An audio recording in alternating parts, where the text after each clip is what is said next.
high grocery bills, a volatile Wall Street, and a big test for the Fed on what to do next. All this bracing as Treasury Secretary Scott Bessent says the R word, recession, not off the table. Take a listen.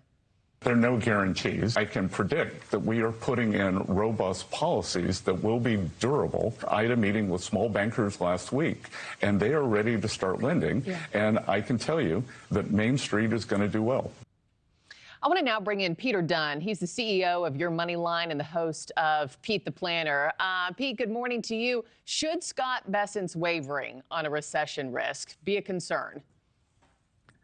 Well, sometimes when government officials tell us there's nothing to see here, it's probably a good time to turn and take a look. I'll note there's a few elements of a recession that are currently present in our economy right now. We've got a falling stock market, which is still in correction territory, meaning it has fallen 10% from its recent peak.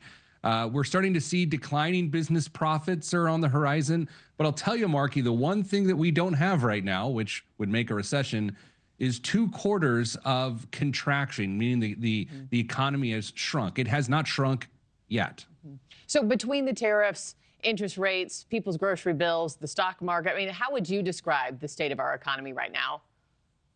It's treacherous, a little treacherous. I don't personally believe any president should look at the stock market as an indication of how well they're doing over the short term. Over the long term, sure. But I will say this, Markie, you and I, business leaders, our neighbors, we do have to pay attention to what's going on right now, because if the stock market's falling, that means layoffs are on the other side of that as businesses have to adjust to it. Yeah, I mean, this affects people's bottom lines, their wallets. I know Scott Bessent argues that President Trump has only been in office for 8 weeks. I mean, it's not even been officially 2 months yet. Is it too early to judge his performance and whether the economy has fully baked in his policies yet?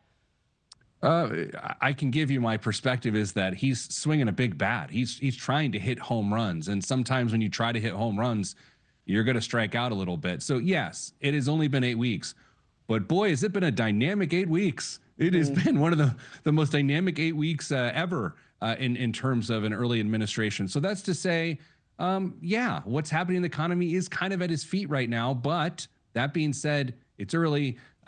Very well work out exactly as they think. But I think most consumers are a little concerned right now. Yeah, and when would you start judging him? Like, if now is too soon, is it the first 100 days, 6 months, first full year? I think it's when the first sort of indicators like unemployment starts to rise, or you actually start to see inflation creep back up. I think those are more important than what's happening in the stock market right now. Well, something that we all have our eye on for sure. I got to end it there. But Peter Dunn, thank you as always for taking the time this morning, sir.